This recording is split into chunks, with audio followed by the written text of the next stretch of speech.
లోక్సభ రెండో దశ పోలింగ్ కొనసాగుతోంది. దేశంలో మొత్తం 13 రాష్ట్రాల్లో 88 స్థానాలకు ఎన్నికలు జరుగుతున్నాయి. ఎన్నికలు సాయంత్రం 5 గంటల వరకు ఓటు నిర్వహిస్తామని ఈసీ తెలిపింది. మొత్తంగా 16 లక్షలకు పైగా సిబ్బంది అన్ని ఎన్నికల్లో విధులు నిర్వహిస్తున్నారు. నిజానికి రెండో దశలో 89 స్థానాలకు పోలింగ్ జరగాల్సి ఉంది. కానీ మధ్యప్రదేశ్లో బైతూల్ లోక్సభ నియోజకవర్గంలో పోటీ చేస్తున్న బీఎస్పీ అభ్యర్థి మృతి చెందడంతో అక్కడి పోలింగ్ ఈసీ మే 7వ తేదీకి వాయిదా వేస్తుంది.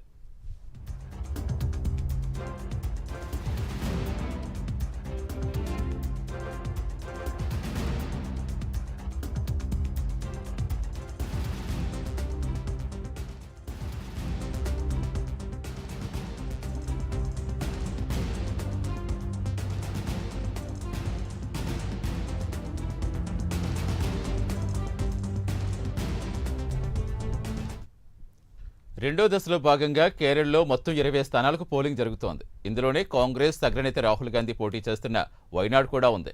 గతంలో రాహుల్ గాంధీ ఉత్తరప్రదేశ్ అమేథీ నుంచి బరిలో దిగేవారు. గత ఎన్నికల్లో కేంద్ర మంత్రి స్మృతి ఇరానీ చేతిలో ఓటమి పాలవడంతో ఆయన వైనాడ్కు పరిమితమయ్యారు.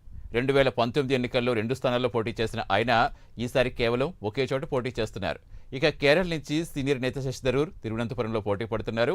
కర్ణాటకలో బెంగళూరులో సౌత్ స్థానంలో బీజేపీ నేత తేజస్వి సూర్య, యూపీలో శ్రీనటి హేమమాలిని, టీవీ రాముడు అరుణ్ గోవిల్ ఈ దశలో పోటీ చేస్తున్నారు. కర్ణాటకలో మాజీ సీఎం కుమారస్వామి, ఛత్తీస్గఢ్ మాజీ సీఎం భూపేష్ బఘేల్ కూడా రెండో దశలోనే పోటీ చేస్తున్నారు.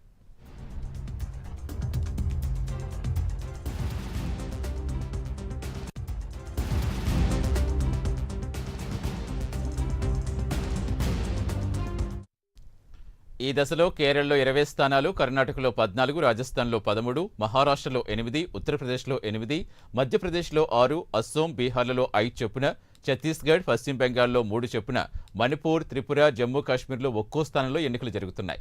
మొత్తంగా 88 సీట్లకు గాను 1200 మంది అభ్యర్థులు పోటీ పడుతున్నారు.